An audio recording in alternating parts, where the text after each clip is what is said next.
Hello friends, ఈరోజు ఇంకో మంచి స్టోరీతో మీ ముందుకు వచ్చేసాను. తల్లిదండ్రులు యాక్సిడెంట్లో చనిపోవడం వల్ల ఆస్తి మొత్తం తన పిల్లలు అయిన రవి, విశ్వకే వచ్చాయి. కానీ విశ్వ తన అన్నని మోసం చేసి మొత్తం ఆస్తిని తనే రాయించుకున్నాడు. కానీ రవి డబ్బు కోసం తన తమ్ముణ్ణి కోర్టుకి లాగడం ఇష్టం లేక తన అన్నిటినీ యాక్సెప్ట్ చేశాడు. వాళ్ళిద్దరికీ వివాహం జరిగింది.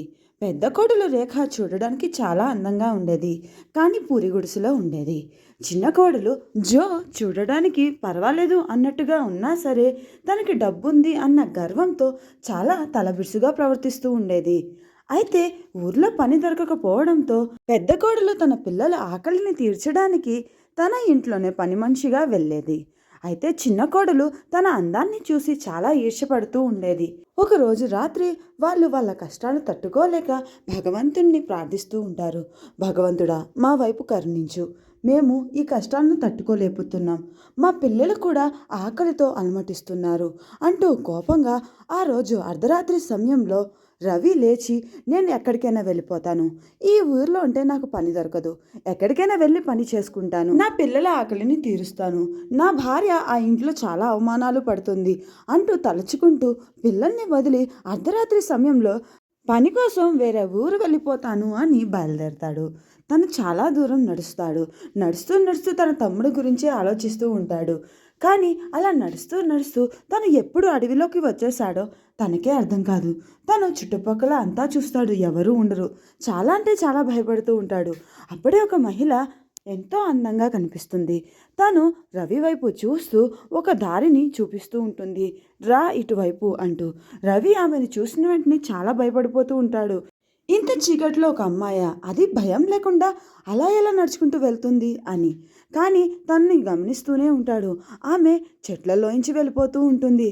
తనకి ఏమాత్రం భయం లేదు. ఆ తర్వాత రవి ఇలా అనుకుంటాడు, తన వెంట వెళ్తే నేను ఈ అడవి నుండి బయటపడతానేమో అని. తన వెంట నడుస్తూ ఉంటాడు. తను ఒక పెద్ద మహల్లోకి వెళ్తుంది. ఆ అడవిలో అంత పెద్ద మహల్ని చూసి రవి ఆశ్చర్యపోతాడు. ఆ మహల్ చూడడానికి చాలా అంటే చాలా భయంకరంగా ఉంటుంది. రవి లోపలికి వెళ్ళాలా వద్దా అని సంకోచిస్తాడు. కానీ తన భయాన్ని జయించి తను ఒక్కటే అనుకున్నాడు, ఈరోజు నా పిల్లల ఆకలిని నేను ఎలాగైనా తీర్చాలి, ఈ ఇంట్లో ఏదైనా మంచి విషయం జరుగుతుందేమో, ఆ భగవంతుడు నా కోసం ఏమైనా ఉంచాడేమో అని లోపలికి వెళ్తాడు. లోపల గది నుండి చాలా అంటే చాలా మంచి వాసన వస్తూ ఉంటుంది. ఎవరో మాంసాన్ని వండుతున్నట్లుగా తనకి వాసన వస్తుంది. రవి లోపలికి వచ్చి చూసిన వెంటనే మాంసం ఉడుకుతూ ఉంటుంది. తన వెనక నుంచి ఒక మహిళ వస్తుంది. ఆమె పేరు మాహిరా. తను రవితో ఇలా అంటుంది, ఎవరి నువ్వు, ఎందుకు ఇక్కడికి వచ్చావు, ఏం కావాలి నీకు అని అడుగుతుంది. తను ఇంకో మాట కూడా అంటుంది, ఈ గదిలో అన్నీ విలువైన వస్తువులే, నువ్వు దేని వైపు కూడా చూడలేదు, డైరెక్ట్గా వచ్చి ఆ వంటనే చూస్తున్నావు, అంటే నువ్వు ఒక పేదవాడివి అయి ఉంటావు, ఏదో నేను చాలా బాధిస్తుంది, నువ్వు నాతో షేర్ చేసుకుంటావా అని అడుగుతుంది. దాంతో రవి ఆమెను చూస్తూ ఉంటాడు. తనకి భయం వేసినా సరే తన పక్కన కూర్చుని తనకు జరిగిన అన్యాయం మొత్తం చెప్తాడు. తన భార్యను తన అన్న మరియు వదిన ఏ విధంగా ఇబ్బంది పెడతారో, ఎంత టార్చర్ చేస్తున్నారో, తన పిల్లలు ఏ విధంగా అయితే ఆకలిగా పడుకుంటున్నారో అవన్నీ చెప్తూ ఏడుస్తూ ఉంటాడు. తను మాంసం తింటూ ఇలా అంటాడు, ఈరోజు నేను ఇంత మంచి ఆహారం తింటున్నాను, మా అమ్మ నాన్న ఉండేటప్పుడే నేను ఇలా తినేవాడిని, నా పిల్లలు నాకు పుట్టారో ఏమో అదే వాళ్ళ పాపం అయి ఉంటుంది, ఏ రోజు కూడా ఇలా తినలేదు అని బాధపడుతూ ఉంటాడు. అప్పుడు మాహిరా తనతో ఇలా అంటుంది, ఇప్పుడు నేను నీకు సహాయం చేసే సమయం వచ్చింది, నువ్వు నేరుగా ఈ దారి గుండా వెళ్ళు, 5 తలుపులు కనిపిస్తాయి, మొదటి 3 తలుపులు నువ్వు తెరవకూడదు, 4వ తలుపు తెరవు, సరేనా, అందులో వెండి నాణాలు ఉన్నాయి, నీకు ఎంత కావలిస్తే అంత, నీకు కుదిరేటట్లు మాత్రమే తీసుకెళ్ళు అని అంటుంది. దాంతో రవి తనకి చాలా సంతోషంగా అనిపించింది. రవి తనకు కృతజ్ఞతలు తెలిపాడు. నువ్వు నాకు చాలా అంటే చాలా పెద్ద సహాయం చేస్తున్నావు, ఈరోజు నా పిల్లల్ని నేను చాలా మంచిగా చూసుకోవాలి అని అనుకుంటున్నాను, కానీ నిన్ను ఆ భగవంతుడే పంపాడు అని అనుకుంటూ ఆ గదుల వైపుకు వెళ్తాడు. రవి మొట్టమొదటిసారిగా మొదటి డోర్ని తీయడానికి ప్రయత్నిస్తాడు. అప్పుడే తనకి మాహిరా చెప్పిన మాట గుర్తుకు వస్తుంది, మొదటి తలుపు మాత్రం ముట్టుకోవద్దు, 4వ తలుపు తెరువు అని అంది కదా, అది తనకి గుర్తుకు వస్తుంది. దాంతో తను 4వ తలుపు తెరుస్తాడు. ఆ తలుపు తీసిన వెంటనే ఎన్నడూ ఎరగని వెలుతురు అక్కడ కనిపిస్తూ ఉంటుంది. వాటి వైపు రవి చూడలేడు. అవి ఏంటంటే చాలా చాలా చాలా చాలా వెండి నాణేలు. వాటిని చూసిన వెంటనే రవి చాలా అంటే చాలా సంతోషపడిపోతూ ఉంటాడు. ముందుగా తను ఆశ్చర్యపోయినా సరే తర్వాత తను చాలా సంతోషపడతాడు. తన పిల్లలు ఇప్పుడు చాలా సంతోషంగా ఉంటాడు. తన భార్య వేరే వాళ్ళ ఇంట్లో పని చేయాల్సిన అవసరం లేదు అని అనుకుంటాడు. పక్కనే ఒక చిన్న సంచి తీసుకుని తను మోయడానికి వీలుగా కొన్ని నాణేలు తీసుకుని బయటికి వస్తాడు. మాహిరా తనని చూసి చాలా సంతోషపడుతుంది. తను ఇలా అంటుంది, నువ్వు నిజంగా 4-5 గోన్లు నింపుకుని వెళ్తావేమో, నువ్వు స్వార్థపరుడువేమో అని నేను అనుకున్నాను. కానీ నువ్వు చాలా మంచివాడివి. ఒకవేళ నువ్వు గోను నింపుకొని వెళ్ళినా సరే మా అమ్మ నిన్ను చంపేసేది. నువ్వు ఈ అడవి కూడా దాటేవాడివి కాదు అని అంటుంది. మాహిరా రవికి ఇలా అంటుంది, నువ్వు ఇంకా ఇక్కడి నుంచి బయలుదేరు, మా అమ్మ వచ్చే సమయం అయింది. నువ్వు వెంటనే ఇక్కడి నుంచి వెళ్ళిపో. ఇంకో మాట గుర్తుంచుకో, ఈ విషయం ఎవరికీ చెప్పకు, సరేనా? అలానే నువ్వు వెళ్తున్నప్పుడు పొరపాటున కూడా వెనుతిరిగి చూడకు, ఎందుకంటే అది చాలా డేంజరస్. అర్థమవుతుందా నీకు అని తనకి చెప్తూ ఉంటుంది. దాంతో రవి కూడా తల ఊపుతాడు. నేను ఇంకా బయలుదేరుతాను అని రవి ఎంతో ప్రశాంతంగా నడుస్తూ ఆ అడవి నుండి బయటపడతాడు. తన మనసులో మునుపటి ఉన్నట్టుగా సందేహం లేదు. తన మీద తనకు నమ్మకం వచ్చింది. దీంతో నేను ఏదైనా చేయాలి, నా పిల్లలను బాగా చదివించుకోవాలి, నా భార్యను బాగా చూసుకోవాలి అని తను అనుకుంటాడు. దాంతో తను మార్కెట్కి వెళ్తాడు. మార్కెట్కి వెళ్ళి కొన్ని మేకలను, ఎద్దులను, గాడిదలను కొనుగోలు చేస్తాడు. తర్వాత తన ఇంటికి చేరుకునే దారిలో ఒక దృశ్యం అతనికి కనిపిస్తుంది. అదేంటంటే తన ఇద్దరు పిల్లలు ఆకలి తట్టుకోలేక చెట్టు ఆకులను కోసుకుని తింటూ ఉంటారు. దాంతో రవి చాలా బాధపడతాడు. ఆ పిల్లలు తన తండ్రిని చూసిన వెంటనే సంతోషంగా తండ్రిని హత్తుకుంటారు.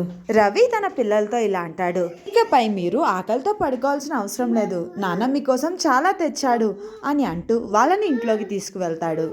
తన భర్త కోసం బాధపడుతున్న రేఖ ఒక్కసారిగా రవిని చూసి చాలా సంతోషపడుతుంది. ఏవండి ఎలా ఉన్నారు అంటూ తన్ని హత్తుకుంటుంది. ఆ తర్వాత వాళ్ళిద్దరూ చాలా అంటే చాలా మంచి భోజనాన్ని పిల్లలకు తినిపిస్తారు. రాత్రి సమయంలో పిల్లలు నిద్రపోయారు. ఆ సమయంలో రవి తన భార్యకు జరిగింది మొత్తం చెప్తాడు. ఏ విధంగా అయితే ఒక అమ్మాయి తనకి సహాయం చేసిందో అలానే తను అడవిలోంచి ఎలా బయటపడ్డాడో అన్నీ చెప్పాడు. అవన్నీ వింటూ రేఖ భగవంతుడికి ఎంతో కృతజ్ఞతలు తెలుపుతూ ఉంటుంది. చూస్తూ చూస్తూ ఉండగానే తను కొనుగోలు చేసిన పశువులు పెద్దగా అయ్యాయి. పాల వ్యాపారం ప్రారంభించాడు. ఆ తర్వాత తన చేతికి వచ్చింది.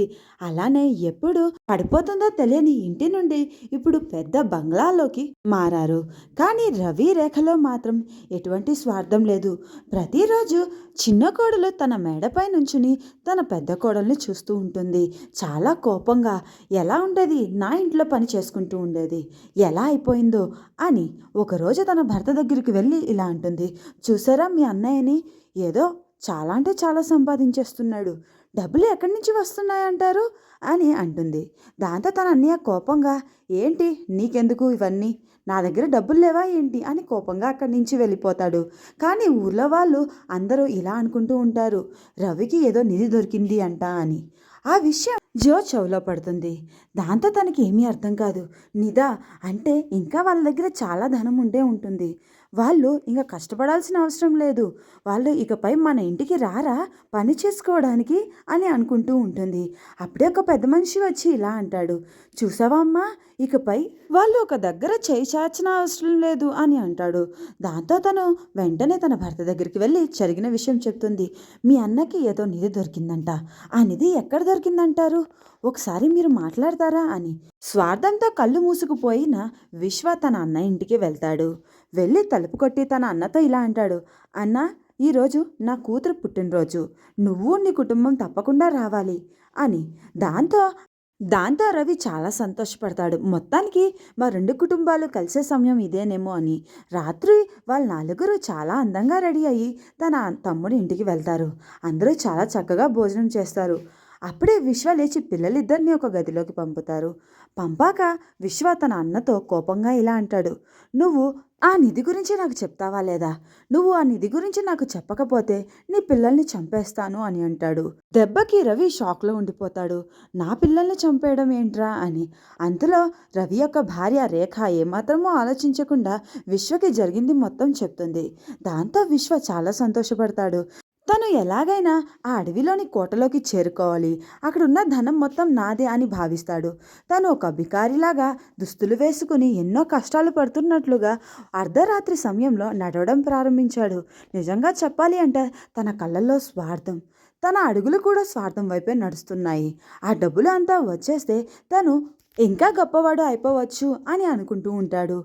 మార్గం మొత్తం తను ఏదో ఒకటి ఆలోచిస్తూనే ఉంటాడు. అడవిలో చూసిన ఆ కోటను చూసి తను మైమర్చిపోతాడు. అబ్బా! ఎంత అందంగా ఉంది ఈ కోట. ఈ కోటలోనే ఆ నిధి ఉండి ఉంటుంది అని తలుపులు తీస్తాడు. ఎదురుగా మాహిరా కనిపిస్తుంది. మాహిరా తన్ని పట్టుకుని ఏంటి ఎవరు నువ్వు అని కోపంగా అంటుంది. అప్పుడు విశ్వ తన నాటకాన్ని స్టార్ట్ చేస్తాడు. నేను ఒక పేదవాణ్ణి. ఇంట్లో కూటికి కూడా గడవని పేదవాణ్ణి. నాకు 2 పిల్లలు ఉన్నారు. వాళ్ళకి కనీసం కడుపు నిండా అన్నం కూడా పెట్టలేకపోతున్నాను. మాహిర తనకి సహాయం చేస్తుంది. తనకి విషయం చెప్తుంది. నువ్వు 4వ గది తలుపులు మాత్రమే తీయాలి. మొదటి 3 తలుపులు తీయకూడదు అని. తను అలాగే అని 4వ గది తలుపులు తీస్తాడు. అక్కడ మొత్తం వెండి నాణాలే. తను చాలా అంటే చాలా పెద్ద బస్తా తీసుకువస్తాడు. ఆ నాణాలు అందులో నింపుకుంటాడు. తను మోయలేకపోతాడు. నాకు ఈ వెండి నాణాలు కాదు, బంగారు నాణాలు కావాలి అని 3వ గది తెరుస్తాడు. అక్కడ మొత్తం బంగారమే. తన స్వార్థం పెరిగిపోతుంది. మళ్ళా వెళ్ళి 2వ గది తలుపులు తీస్తాడు. అదంతా వజ్రాలే. అబ్బా! చూడడానికి ఎంతో అంటే చాలా అద్భుతంగా ఉన్నాయి. మళ్ళీ తన స్వార్థం ముందుకు వస్తుంది. ఇంతకీ మొదటి గదిలో ఏమున్నాయి అని వాటి తలుపులు తీస్తాడు. ఆ గది మొత్తం ధాన్యం బస్తాలే. ఏంటి ధాన్యం బస్తాలా అని కోపంగా తాను అరుస్తాడు. తన అరుపులకు ఎంతో కాలంగా పడుకుని ఉన్న మాహిర తల్లి నిద్రలేస్తుంది. తనను వెంబడిస్తుంది. విశ్వ ప్రాణ భయంతో పరిగెడుతూనే ఉంటాడు. ఎలాగోలాగా అడవి నుండి బయటికి వచ్చేస్తాడు. తనకి చాలా అంటే చాలా భయం వేస్తుంది. తన వెంట కొన్ని ధాన్యాలు మాత్రమే తెచ్చుకోగలిగాడు. అడవి నుండి బయటపడ్డాడు గాని అనారోగ్యానికి గురి అయ్యాడు. ఆ అనారోగ్యంతో తన దగ్గర ఉన్న ధనం మొత్తం అయిపోతుంది. తన భార్య కూడా తనను చెప్పి వెళ్ళిపోతుంది. విశ్వ తన అన్న ఇంటికి వెళ్తాడు. అప్పుడే తన వదిన తలుపు తెరుస్తుంది. తనని చూసి లోపలికి పిలిచి అన్నం పెడుతుంది. రండి మరిది గారు రండి, భోజనం చేయండి అంటూ. అప్పుడు తను ఇలా అంటుంది. మాకు డబ్బు శాశ్వతం కాదు, బంధాలే శాశ్వతం.